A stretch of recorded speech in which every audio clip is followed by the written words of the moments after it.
75 வயது திரு செல்வராஜு ராமச்சந்திரன் 11 ஆண்டுகளுக்கு முன் பணி ஓய்வு பெற்றார். சமூகத்தில் அவர் துடிப்புடன் பங்காற்றுகிறார். தினமும் நான் கோயிலுக்கு செல்கிறேன்.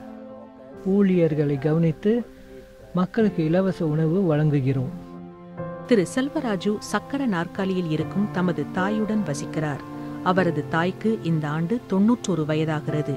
உயர் இரத்த அழுத்தம், நீரிழிவு ஆகிய நோய்களால் அவர் அவதியுறுகிறார். எனக்கும் என் தாய்க்குமான மருத்துவ செலவுகள் பற்றிய கவலை எனக்கு உண்டு. 1994 திரு செல்வராஜு இதய அறுவை சிகிச்சைக்கு சென்றார். அது முதல் அவர் வழக்கமான பரிசோதனைகளுக்கு செல்ல வேண்டியிருக்கிறது. என் பிள்ளைகள் அனைவரும் வளர்ந்து விட்டனர். நான் என் தாயுடன் தங்கியிருக்கிறேன். எல்லா செலவுகளும் நான் என் சொந்த பணத்தை பயன்படுத்துகிறேன். திரு செல்வராஜுவும் அவரது தாயும் தங்களுக்கான மெடிசேஃப் நிரப்புத் தொகையை ஜூலையில் பெறுவர். மெடிஷீல் லைஃப் சந்தா கழிவுகளோடு இருவரும் வாழ்நாள் முழுதும் மருத்துவ காப்பீட்டினை பெறுவர். முன்பு திரு செல்வராஜுவின் தாய் அவரது வயது காரணமாக எந்த மருத்துவ காப்புறுதிக்கும் தகுதி பெறவில்லை. இப்போது மெடிஷீல் லைஃப் மூலம் நாட்பட்ட நோய்கள் இருந்த போதும் வாழ்நாள் முழுதும் கவனிப்பை பெறுவார்.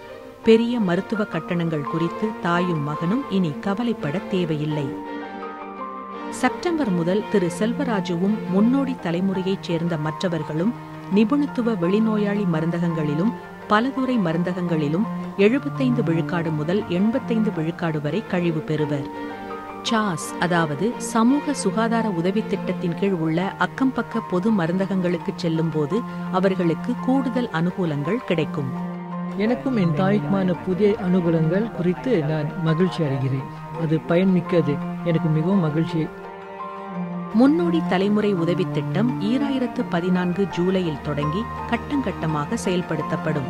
இத்திட்டத்திற்கு தகுதி பெறுவோர் அது பற்றிய விவரங்களை ஜூன் மாதம் பெறுவர்.